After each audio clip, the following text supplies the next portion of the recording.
Ողջույն, ձեզ հետ կրկին գրաքաղաքական ոդքասթն է, արձակագիր Հայկովյանը եւ գրականագետ Թագուհի Ղազարյանը։ Այսօր մենք մեր նախորդ գրքերից տարբերվող գիրք ենք ընտրել, Աննա Դավթյանի Խաննան։ Տարբերվողը ինչով, որ առաջի անգամ վերցրել ենք, ոնց ասենք ճիշտ լինի, հա, կենթանի ողջ գրողի գիրք մեր ժամանակակիցի, կին գրողի գիրք, որ մինչև այժմ չէինք ունեցել,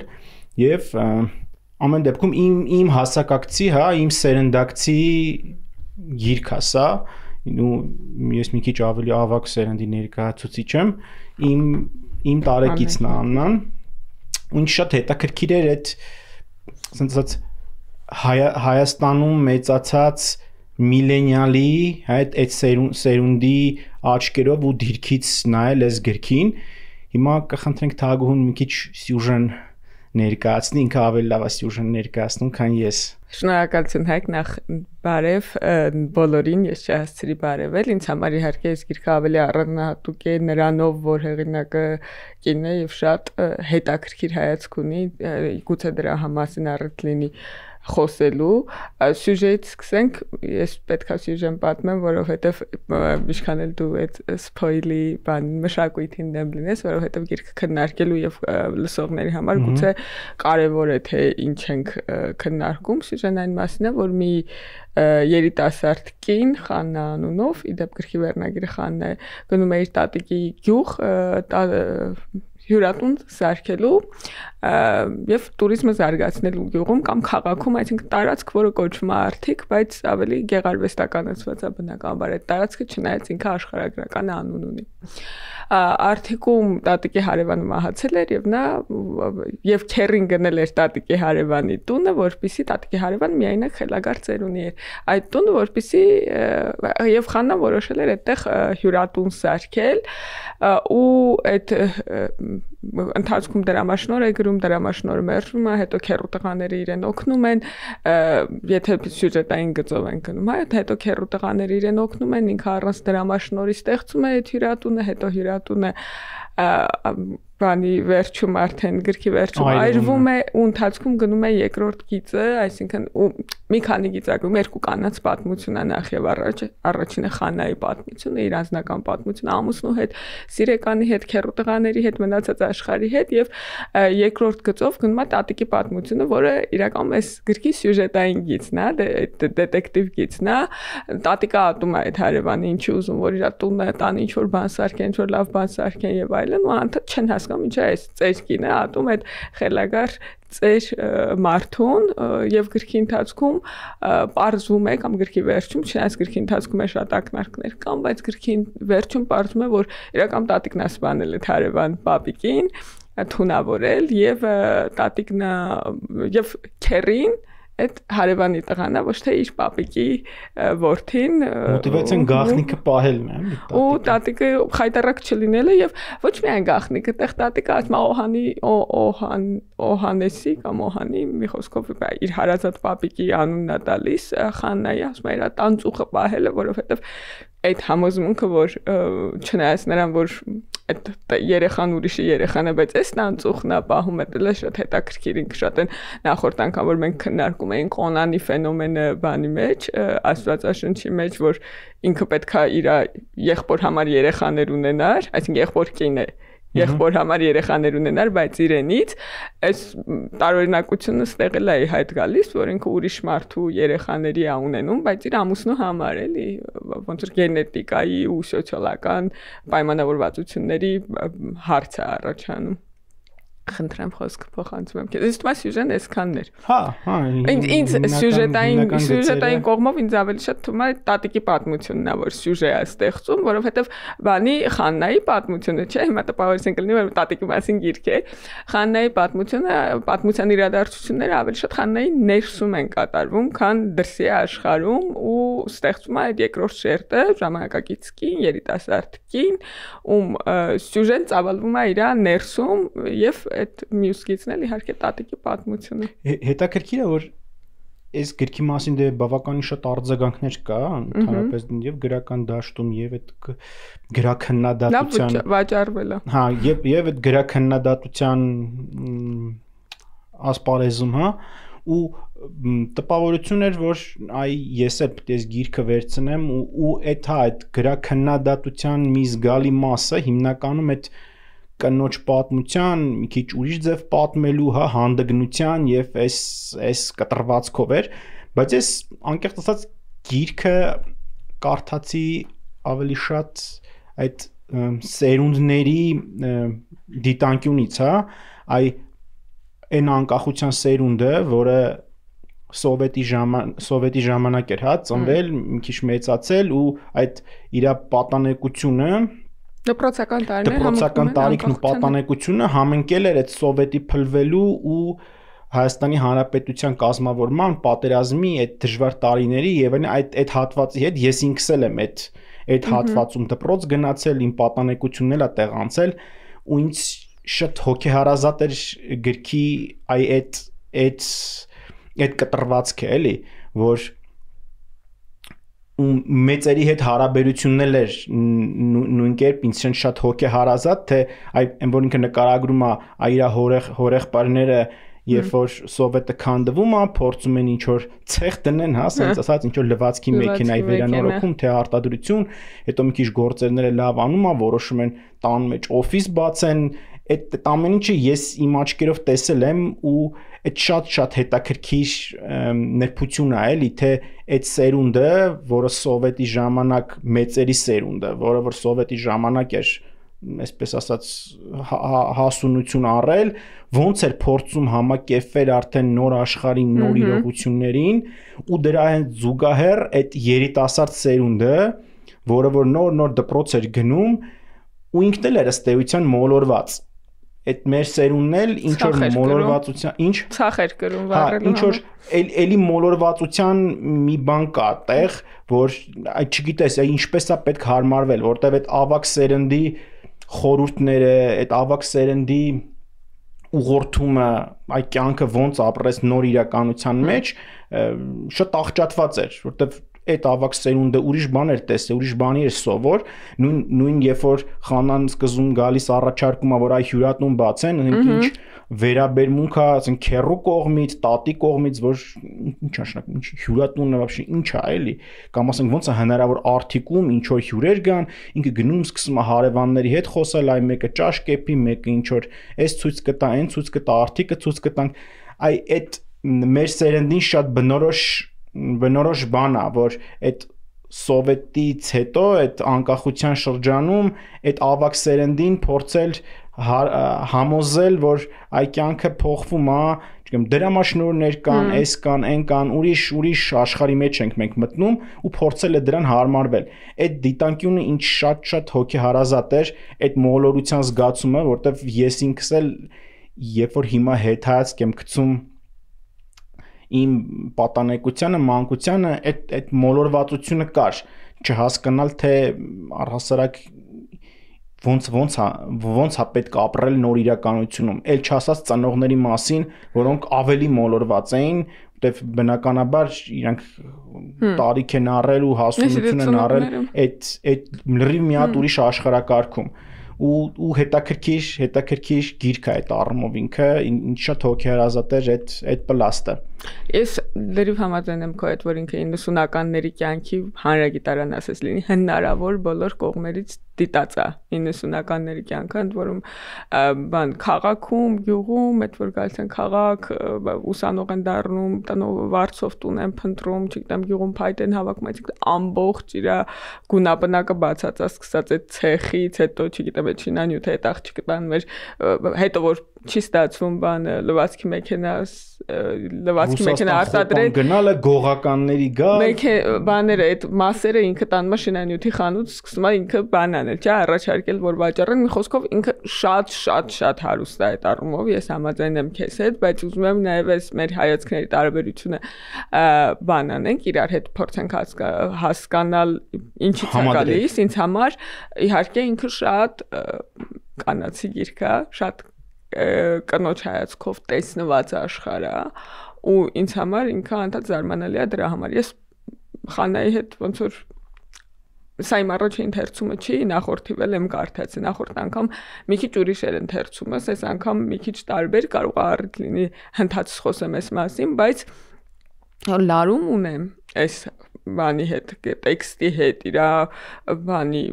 անկանխատեսելի շրջադարձերի բանի հետ ինքը երբեմն ուղղակի ներվայնացնում է, երբեմն հիացնում է, այսինքն ինքը ամեն դեպքում բան է, էլի կենթանի պահում է ընթերցողի հետ այդ բաները, շփումները, բայց ինձ համար ինքը շատ կնոջ հայացքով տեսնված աշխարհ է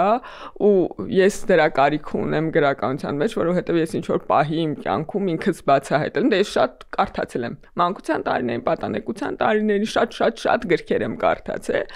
ու ես մտածում էի մի ինչ որ պահ եկավ իմ կյանքում, որ ես մտածում եմ, որ օրինակ ես շատ լավ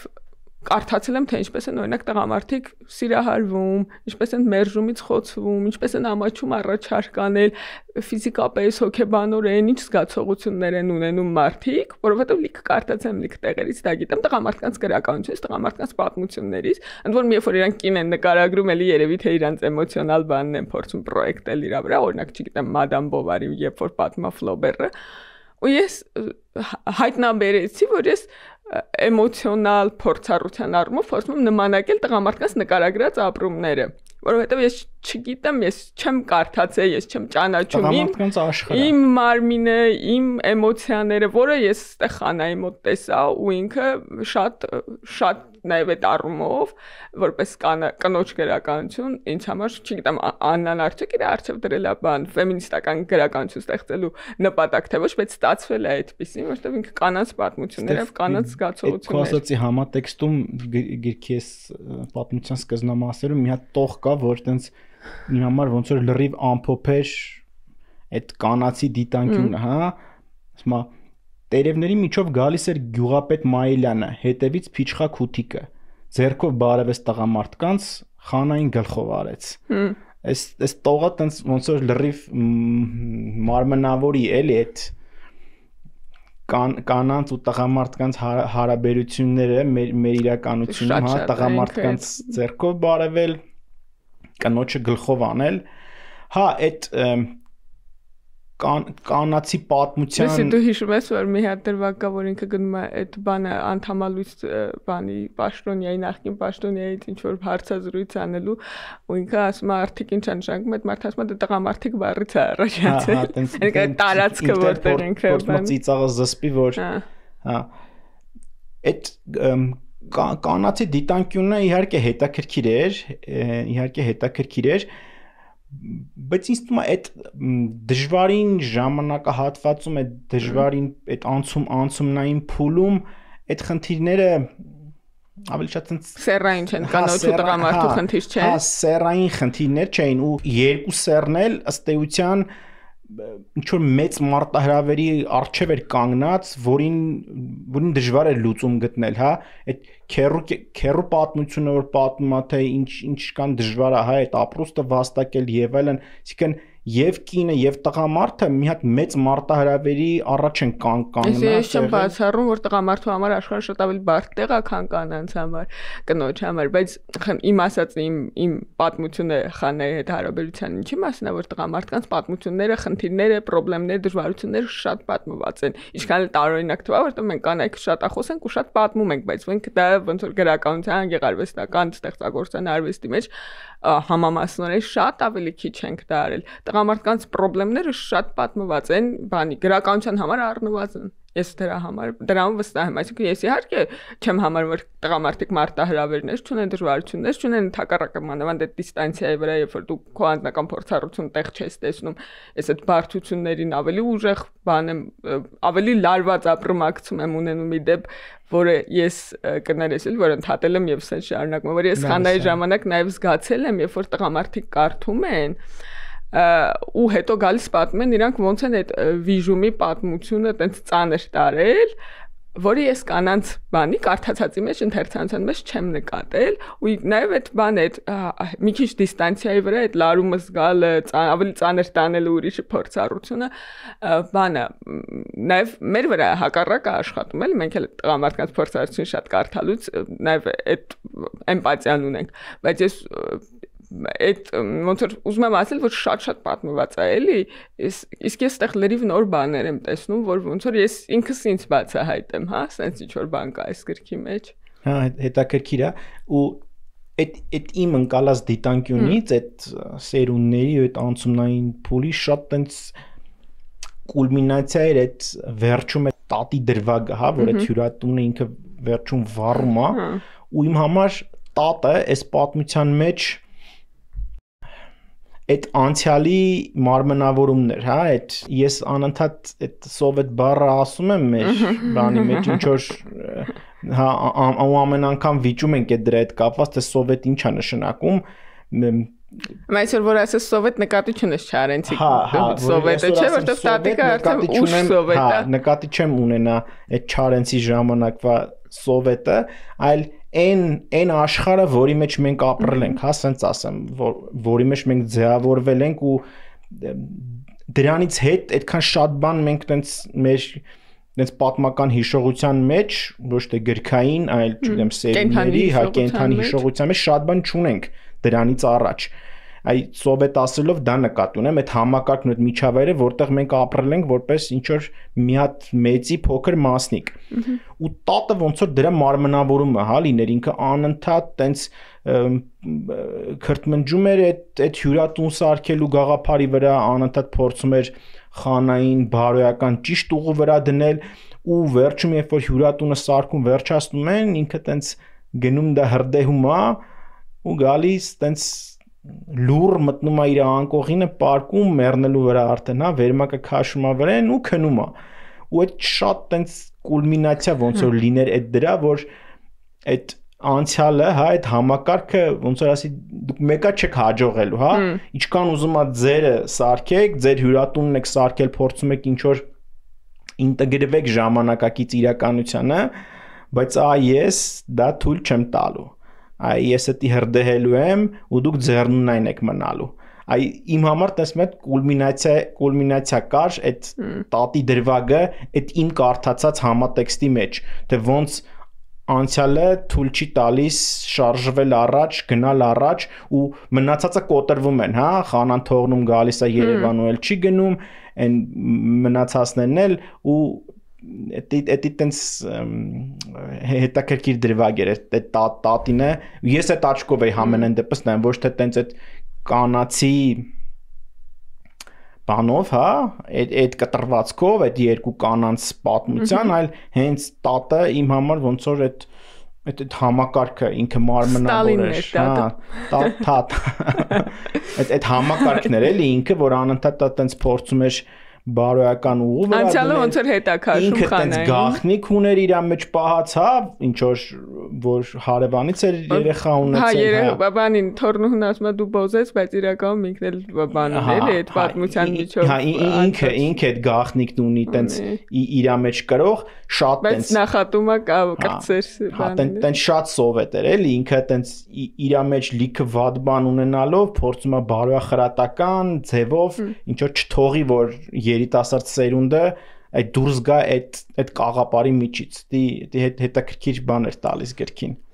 Հայկ որ խոսում էի ես մի քանի հատ արձագանք sense մտքովս անցավ տատիկի ու հյուրատան հետ պատմությունների հետ կապված նախ տատիկը ինքը շատ հետաքրքիր կերպարով ինձ թվում է ես տատիկին ճանաչում եմ առնվազն մի քանի այդպիսի տատիկի գիտեմ այդ որ իր բանը հավատը ընդ որում կաթոլիկա ֆրանգա հավաքական տատիկա իր հավատը sense բանը շատ մեծ սպեկտր է էլի ընդգրկում թուղթուգրից մինչև բան էլի ուրիշ եկեղեցի որտեղ ինքը բանը չէ կաթոլիկա բայց անթադ ինչ որ բան է առաքելական եկեղեցիներ ու ուխտագնացության գնում որ բան ունենա որդի ունենա բայց վերջի որդի Լևոնցիա ունեմ հարևանից ոնց որ ոչ մի ուխտ ոչ մի սուրբ ոչ մի թուղթուգիր ոչ մի մոմ թափել ոչ մի բան չի ասում բայց ինքը այդ մեծ հավատի բան է այդ որ մարդիկ կարան գնան եկեղեցի հետ գան կոֆեի բաժակ նայեն ես այս մարդկանց շատ լավ եմ ճանաչում ես գիտեմ այդ մարդկանց այսինքն այդ իրանք ամեն ինչ են պատրաստ հավատալ ու այդ բանի սովետական ավակ սերնդի հիմա ապրող կամ արդեն ոնց որ մահացող անցնող սերնդի այդ ավակ իմ տատիների սերնդի մեջ ես դա շատ ուժեղ եմ նկատել, որ իրենք այդպես կարան բանին էլի ամենաանհետ բաներին հավատան, բայց միևնույն է այդպես ամբողջին հավաքական բանի Աստվածաշնչի Աստված նույնականացնել։ Վերադառնալով հյուրանոցին այս հյուրանոցի հետ կապված պատմությունը, ախր Խաննան ամեն ինչի հետ խնդիր ունի, Խաննան մենակ իր անցյալի, այսինքն իր համակարգի անցյալի հետ խնդիր չունի, Հաննան այս գրանտային բյուրոկրատիայի հետ խնդիր ունի, ինքը մերժում է, չէ՞։ Մերժում են իրան գրանտ։ Ինքը նկատի չունեմ էլի անձամբ բանի կերպարը, այլ այդ Խաննայի մտածողության ձևը ինքը այս բյուրոկրատիայի մեջ չի տեղավորվում, ինքը այս պատրիարխալ համակարգի մեջ չի տեղավորվում, ինքը այս որ ասես ոտերից քաշում հետաբերում տատիկանցիալ, հետաբերում անցյալ, ասում ես, բայց ինքը ոնց որ ապագայի մեջ էլ իրան մերժում են, չէ՞, հետ չպրտում են բան, ասում են գնա ոնց որ քո գրանտը մերժվեց, ու Խաննան ինչ հա ուզում անի, ինքը ուզում է անի տուրիզմի ինչ-որ պրոյեկտ ունի, որ ոչ մի բանի հետ, ոչ մի բանի մեջ չի տեղավորվում։ Ինքը շատ մեր մասին է, հասկանում ես, մենք էլ ասենք որ ոչ միտեղ չենք կարող տեղավորվենք, ոչ այնտեղ ենք մեզ գտնում, ոչ այնտեղ, ոչ անցյալում, ոչ ապագայում, Խաննան ոնց որ Հայաստանը ունի։ Հա, իրականում ինքը տենց բաներ ունի, որ շատ բան է, էլի, ավելի շատ ոչ թե իր, այլ ասես մեր մասին խոսելիս լինի, բայց մի հատ բան եմ ուզում հիշացնեմ քեզ, որ ինքը գնում է էլի այդ բանի երկրորդ մարդուց հարցազրույցա վերցնում, որ Ստալինի արձանի մասին է պատմում, որ ինքը երբեք չի տեսել եւ որի քանդելու տարեթիվը չի հիշում այդ մարդը, ոչ թե դնելու տարեթիվն է հիշում, բայց արձանի պատմությունը կա ու Խաննան ասում է, ոնց որ մտածում է այն մասին, որ ոնց որ տուրիստներին մարդիկ ոնց որ վաճառում են, հա, կամ ցույց են տալիս արձաններ եւ պատմում տարեթվեր, իսկ ես ոնց որ այս տարածքի մասին պատմեմ, ցույց տալու արձաններ չունեմ, որտեղ արձանները քանդված են եւ տարեթվեր չգիտեմ, հետեւաբար մնում է պատմություններ տալ ու ինքը իսկապես, եթե դու նայես ինքը ոնց այդ տուրիստական բիզնեսը կազմակերպում, եթե կարելի է այդպես նկարագրել, ինքը դա շու պատմություններ հավաքագրում, ինքը ուզում է մարդկանց պատմություններ ծախի, ինքը ոնց որ տուրիստական ուրիշ պրոդուկտ չունի մարդկանց վաճառելու ու չկա այս տարածքում տուրիստական ուրիշ պրոդուկտ, դրա համար էլ իր դրամաշնորհ մերժում է, որտեղ այդ բանը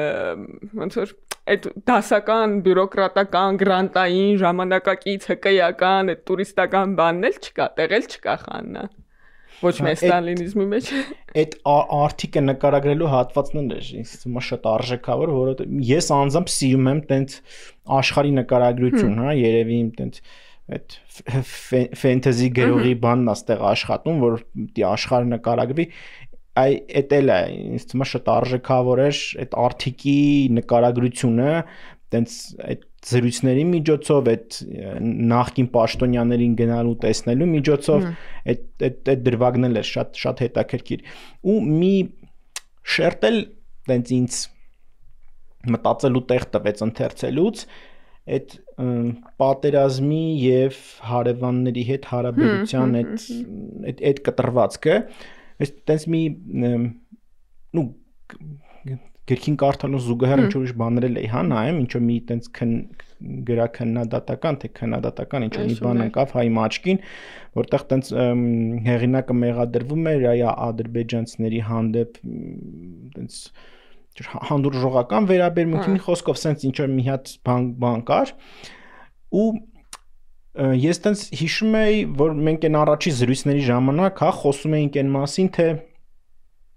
այ գիրքը 3 ժամանակ ունի,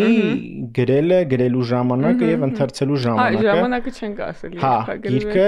լույսատեսել միջև 44 օրյա պատերազմը, 2020։ Ես հիշում եմ կորոնավիրուսից հետո այդ սահմանափակումները նոր էին դուրս եկել, որ Աննան շնորհանդեսը արեց ու ոնց որ առաջին իվենթներ էլի, բանի պատերազմից առաջ եւ կորոնայից հետո։ Ու ես տենց զգում էի այդ գիծը, թե որ ժամանակի մասին ենք խոսում, թե այս 5 տարվա ընթացքում ինչքան է փոխվել այդ իրականությունը, որի մեջ այս գիրքը գրվել է, ընդամենը 5 տարի առաջ, թվում է թե 3 էր։ Ու ես ոնց եմ այսօր սա կարդում, այդ հատվածները ու ստեղ էլ շատ մեր սերնդին բնորոշ ընկալում ես նկատեցի այդ կոնֆլիկտին, կոնֆլիկտին շատ իմ սերնդական ընկալում կար, հա, այսինքն դժվար հասկանալ թե դա ինչ process էր, ավակ սերունդը, հա, ադրբեջանցիների էր տեսել եւ Հայաստանում եւ իրանք էին Ադրբեջանում եղել, մի ձև ուրիշ էր եղել, իմ սերունդը արդեն ձեր սերունդն առավել եւս էլ մենք որպես այդպեսին ադրբեջանցի չենք տեսել, հա, ոչ, շփում չի եղել, ընդհանուր պատակ հաշված եղել։ Ու առասարակ մենք այդ կոնֆլիկտին նայել ենք տենց լրիվ ամեն դեպքում այդ ռոպագանդայի ազդեցության տակ այն ինչ որ մեզ հրանցվել է, ինչքան էլ մենք փորձեինք ուրիշ պատուհանով նայել, մի քիչ ուրիշ ձև նայել, ստես մեկը այդ հաղթողի հոգեբանությունը, որը իրականում, ասինքն պատերազմը չէր ավարտվել, բայց մենք մեզ ներշնչել էինք, որ այդ հաղթանակը կա արդեն, ու մենք փորձում էինք այդ կոնֆլիկտին ու ամեն ինչին նայել արդեն հաղթածի տեսանկյունից, հա, դեռ ասում էինք այդ տենց մի հատ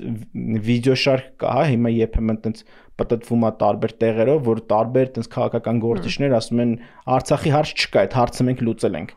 Այսինքն այդ ամբողջ սերունդը, այդ ամբողջ հանրությունը այդ մտայնության մեջ էր, որ այդ հարցը լուծված է արդեն, ու մենք այդ խնդրին նայում ենք հաղթողի տեսանկյունից։ Այստեղ մի հատ դրվագ կա, այդ ինչ որ արտասահմանյան կոնֆերանս թե ինչի հետ կապված է, գրողների ինչ որ շփման հետ կա, որտեղ կա մի ադրբեջանցի, հա, մի ադրբեջանցի էլ կա, որը այտենց փոքրամարմին է եւ այլն ու խանան տենց փորձում է իրան պատրոնաժ անի, հա, այսպես ասած։ Ասում մայրաբար էի սիրում։ Հա, ճիշտ է, ինքը այսպիսի մի հատ տող է, տող ունի գրքում։ Հկայական մտայնությունները կապ չունեին։ Չէր փորձում առանձնահատուկ վերաբերվել թշնամուն, ինչպես կպատճաշեր մարդասիրության քարոզչին։ Թշնամությունից բարձր կանգնածին։ Մոր հոգատարությունն էր ձեռք բերել 2 օրվա ընթացքում, որը կապված էր Օրխանի փոքր ու փխրուն անձի հետ։ Ու Օրխանը հենց աչքին էր ընկնում, ձեռքերով հարցնում էր՝ հաց կերել ես։ Ճիշտ է, այս դրվագը կա, բայց ինձ ավելի շատ տենց կպավ մի հատ ուրիշ տող, որ էլի պատմում է այդ Օրխանի մասին, էլի, համարյա չէր խոսում, միայն ժպտում էր ու ադրբեջաներեն բաներ էր ասում, որը մասնակիցները փորձում էին վերծանել։ Լճի կողքով անցնելիս տնկում էր քիթը ու ցույց էր տալիս, որ Անուշ հոտ է գալիս, բայց գալիս էր միայն տիղմի ու ձկան հոտ, ու Խանան ու Անուշը հասկանում էին, որ իր Բաքուն է կարոտել։ Այսի շատ մեր սերնդին բնորոշ, ու մեր սերունդ եմ ասում, բայց ձեր սերունդն էլ է երևի այդ կաղապարի մեջ շատ sense բնորոշ բան է, էլի, ընդհանրապես իրականում չհասկանալ դիմացինը ով է ու դիմացինը ինչա ուզում անի, ինչա անում, ու մենք տես մեր այդ հաղթողի դիրքից մտածում ենք, այհա, տենց հոտոտում են օդը, երևի այդ տիղմն ու ձուկը ու Բաքուն են, էլի, կարոտում, ու մենք որպես այդպեսին միջև այդ պատերազմը առհասարակ չկարողացանք հասկանալ, թե ում հետ գործ ունենք, ինչի հետ գործ ունենք ու ինչ է նշանակում պատերազմ հաղթել, ինչ է նշանակում կոնֆլիկտը չփակել ու այդ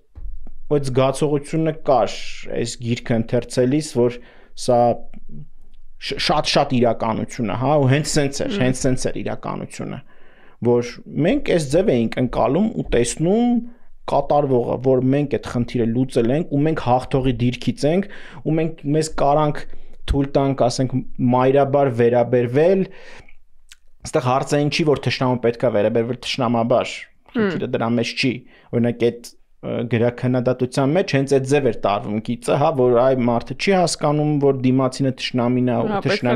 ու պացիֆիզմը ցույց հարցը տեղ չի, հարցն է հասկանալ ինչի հետ մենք գործ ունենք ու մենք այնքան չհասկացանք ինչի հետ գործ ունենք, միջև իրականում շատ անհասկանալի է նաև նկարագրվում, չէ՞, չի ինքը նկարագրում է, որ ոչ մեկ չէր հասկանում Օրխանին։ Հա, շատ բնորոշ է, էլի, մենք չենք հասկանում ինչի հետ գործ ունենք, ինչ անդեղ այդ սահմանից այն կողմ, ինչ են մտածում այդ մարդիկ։ Այդ Բաքուն դա տենց տիղմի ու ձկան հոտ է, ոնց որ մենք պատկերացնում էինք։ Ես օրինակ զուգահեռ, հա, անցկացնեմ իմ ռազմագիտության դասատուն դպրոցում այդ երևի 7-րդ 8-րդ դասարան ենք մեզ ռազմագիտություն անցնելուց պատմում էր որ թուրքերը զինված են չգիտեմ չախմախ հրացաններով որ իրանք զենք չունեն, չգիտեմ, ձիով էր ասում թե չէ, չեմ էլ կարա, բայց այդ հրացանները հիշում եմ, ու ես այն ժամանակ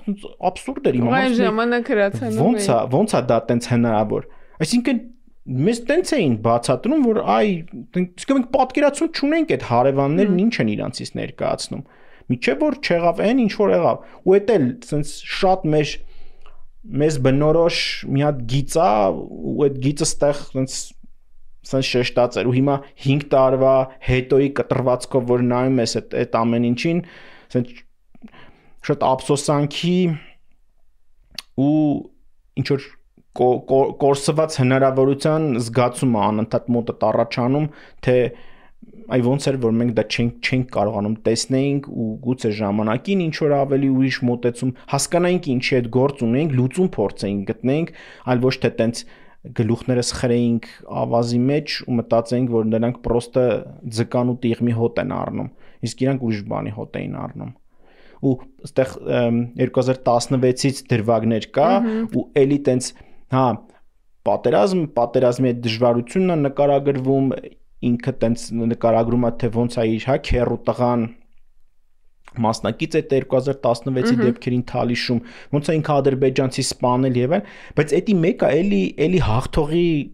հաղթողի տեսանկյունն է, հա, որ մենք այդ հարցին նայում ենք, այ մենք հարցը լուծե վերջացրել ենք, ու այս պատերազմը դա այդ 16-ի հա այդ դրվագը թեկուզ դա ուրիշ բան էր, դա այդ հարցի մասին չէր, հա, դա ինչ որ այ չար թշնամին, այնտեղ էլի նկարագրում է այն եզդի տղայի դրվագը եւ այսինքն այդ մտայնությունը, որը մեզ աղետի բերեց, հա, այս իր ամբողջ բանը կլիշեներով իհարկե բանը, ապա մարդկային եւ այլն կային քնդեղ, բայց էլի չհասկացված է թե այդ պատերազմի տակը ինչ է տեղի ունենում, բայց բան ունի արդյոք կներես էլի sense ոնց խանան իր արժով խնդիր ունի արդյոք բան անել աշխարհը այդքան այդ դիտանկյունից նայել իհարկե չէ, բայց երբ որ ասում եմ հիմա կարդում ես դա այդ 5 տարվա հեռավորությունից, հա, այդ 5 տարվա հեռավորությունից դու ինչ որ բաներ ես տեսնում, պարզ է, եթե ես գիրք ասենք 2020-ին պատերազմից առաջ կարդաս, դա տենց շատ օրգանիկ մի բան է, որը որ Ես նկատի լրիվ ընկալելի է որ դա տենց է, բայց հիմիկվա աչքով որ դու փորձում ես հետ գնալու տեսնել, լրիվ ուրիշ զգացողություն է առաջանում ու տենց ափսոսանքի ու կորսվածի տենց նստվածք կա էլի։ Հա, խնդիրներին այդ դիտանկյունից նայել չուզենալը միգուցե ոչ թե չկարենալը, որտեվ անկանում այդ պատմությունները աքսելի մասին որ կան ոնց որ իրանք շատ ազդեցիկ են նկատի ունեմ քերոեն տղան որը մասնակցել է պատերազմին որտեվ այդ տղան դեպուկահարա որը պետքա հերոից մարդ սպանի ինքը կրակում է անդադ թշնամու ոտքերին ոչ թե մարդու գլխին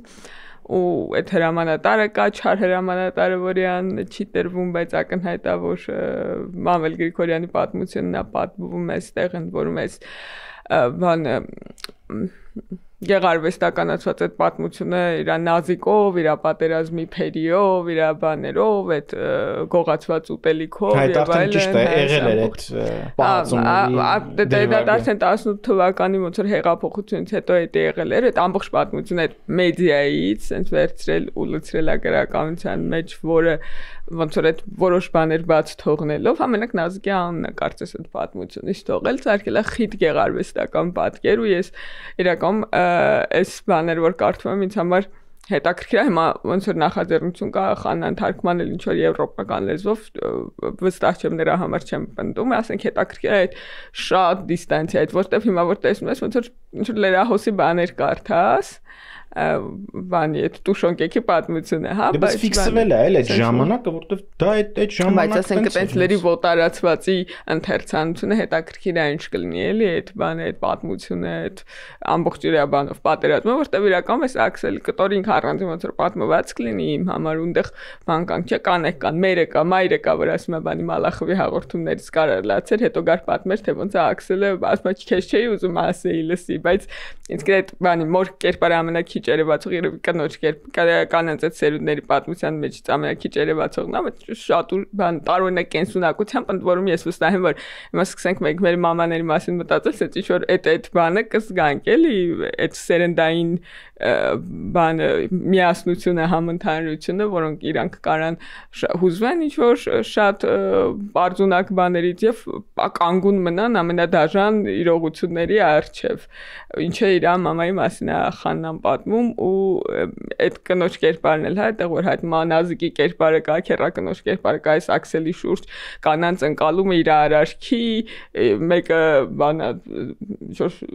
դրամատիկ ծանր ատամ հետա տալիս չէ այդ պատմությունից, որ իմանում է բանը ոնց քերու տղան պատերազմի դաշտում մարդը սպանել, մեն մյուսը շատ կենցաղային է տանում, մեն մյուսը այսինքն ինչ-որ բան է էլի այդ պատերազմի շուրջ ինչ-որ բան կա, պատմություն կա, որը կարելի է նույնիսկ առանձնացնել ու առանձին որպես պատմություն կարդալ էլի։ Քիչ խոսանք արի գրքի լեզվի մասին։ Okay. Թե դու ինչ որ ավելացնելու բան ունեիր։ Ես ոնց որ բան է, այս անգամ շատ անկազմակերպ եմ եկել երևի սկզբից ասել դա, դες ես ընթացքում անդադ բան էի անում, մտածում եմ անցած կարդացածի մասին, այս անգամվա կարդացածի մասին, իրանց տարբերությունների բանի, բայց ես ոնց որ գիրքը ավարտեցի այս անգամ համարյա սկսելուց առաջ էլի նկարահանումը ու դրա համար նաև ոնց որ բան ունեմ էլի այտենց ինչ որ դեռ չկազմակերպված մտքեր ունեմ բայց արժի լեզվի մասին խոսալ երևի ինձ լեզուն շատ դուր եկավ այտենց լրիվ ժամանակակից այ հայ գրականության համար կարելի ասել ինքը այտենց էտալոն է իմ համար այտենց էտալոնային կարելի ասել էլի ես ինքս էլ եմ sense փորձում հա գրել այսինքն չխորշալ ոչ ժարգոնով բառերից հա ոչ հայհոյանքներից կենթանի խոսքը փոխանցել նենց ոնց որ մենք իրականում խոսում ենք ինձ թվում է դա շատ կարևոր ու արժեքավոր բան է ու շատ գրական գործեր կա որ տեսնում ես որ հատկապես կենթանի խոսքը չի համապատասխանում այն ոճին, այն տոնայնության, այն լեքսիկոնին, որով մենք ենք խոսում գոնե այդ կենթանի խոսքը ես կարծում եմ պիտի փոխանցել նենց ոնց մենք խոսում ենք եթե նենց գրենք ոնց մենք խոսում ենք քո ասած չի ստացվի Խանայի մեջ իրական ափալիք բան կա նրանից ինչ մենք խոսում ենք բայց շատ ծանր աշխատանք է ակնհայտորեն թողեցի էլի շարունակեմ հա դրան էլ զուգահեռ կա նաև այդ հա այդ ոսկեղենիկ հայերենը հա ասենք բառեր կան մեջը որ կարող շատ շատերը բառարան բացեն այդ բառի իմաստը հասկանալու համար որտեղ էլ ընդհանրապես չի գործածում ու այդ երկուսի զուգորդումը շատ այնց հետաքրքիր ոճ է տալիս ու ինձ թվում է հայերենի հետագա գրական հայերենի հետագա ընթացքը երևի թե այս ճյուղի մեջ պիտի լինի հա այդ երկուսի զուգորդումը այն ինչ որ մենք խոսում ենք բառեր կա որ միայն ռուսերենն ենք դրա օգտագործում հենց տենց էլ գրում ենք հա ինչ որ դեպքերում այդ ռուսերեն բառն ենք օգտագործում կամ ինչ որ մի բան բայց նաև այդ գրական հայերենի սկզբունքները պահելով այդ խոսքը պահելով ինչ շատ իմ ականջին շատ ընկալելի ու չկտրող բաներ տալիս մուդեր հա ասենց ասեմ տենց ինձ թվում է այդ լեզուն շատ ավելի հարուստ է քան դու բան ավելի բազմազան է ավելի ոնց որ ավելի շատ բան նկարագրել է պետք այդ լեզուն փոխանցել համար նրանք ովքեր չեն կարդացել քան դու ասենց երկու կտորը ասեցի ես ասենց ընթերցող սովորական ընթերցողի դիրքից էի նայում դու քո գրականագիտական համաձայն եմ որ ինքը ունի ոչ միայն բան վերամբարձ պաթետիկ գեղարվեստական այլ նույնիսկ արխայիկ բառեր որոնք բան են էլի այնքան հնաբանություն է որ ոչ մեկ չի հիշում բայց այս բանի կողքին այդ բարբարի ժարգոնի, կներեք գեղարվեստականի ժարգոնի